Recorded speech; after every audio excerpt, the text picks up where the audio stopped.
I think at the moment, clearly, there's not a great consensus about whether it's effective or not. And I think it would be valuable for the UK to have clearer guidance, because it's very difficult when you're talking to patients to have their views from what they read on the internet from the US and then what we do in the UK. It just looks very second class to me. Again, it's difficult because as been very clear this morning, we don't have good prevention data. We don't have good data about what's the best way to prevent GBS in small babies. But I think on balance, I'm sort of leaning more towards the idea we should have universal screening.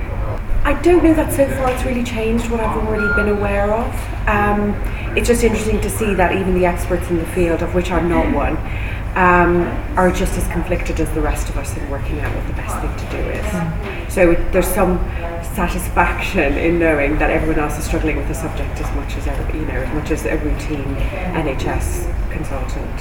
I'm not sure there will be, because I don't think you've got enough evidence to support consensus, but I think at least people will realise that perhaps their thoughts, they are not a true outlier either, that there is some comfort in the fact that everyone is struggling.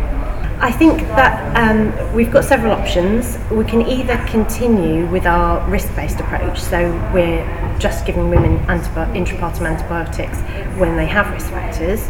We can look at universal screening as a means of informing our decision making, or we can go for a combination of the two. I have some concerns about universal screening, really, because I think the data isn't entirely compelling. We know that women who are screened between 35 and 37 weeks, 70% of them will be positive in labour, so that's a relatively high false positive rate when it relates to what will happen on the day, and 5% of women who are negative at 35 to 37 weeks are then positive in labour.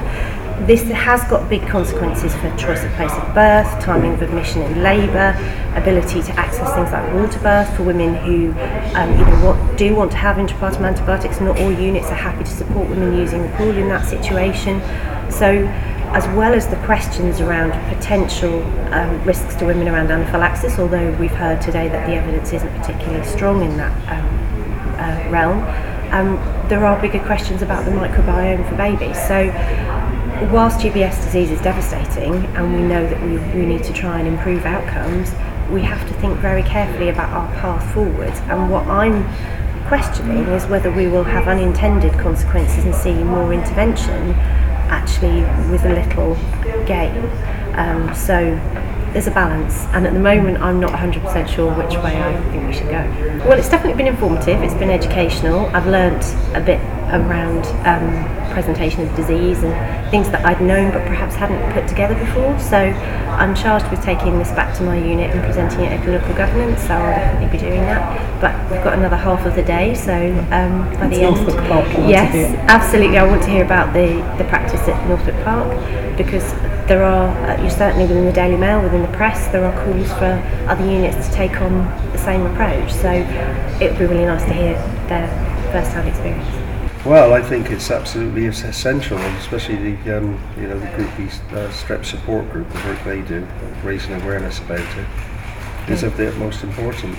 It's a little complicated, to be honest, but you can see the lead that other countries have taken, and I'm sure that we would have a more positive outcome if we could get some sort of screening in place. Well, for a lay person, there's always so much to listen to and learn, but obviously one of my main role is visiting families that have experienced meningitis. A lot of them have experienced Group B Strep, so to have a further knowledge of the disease is very helpful for me personally, and for the families that I talk to.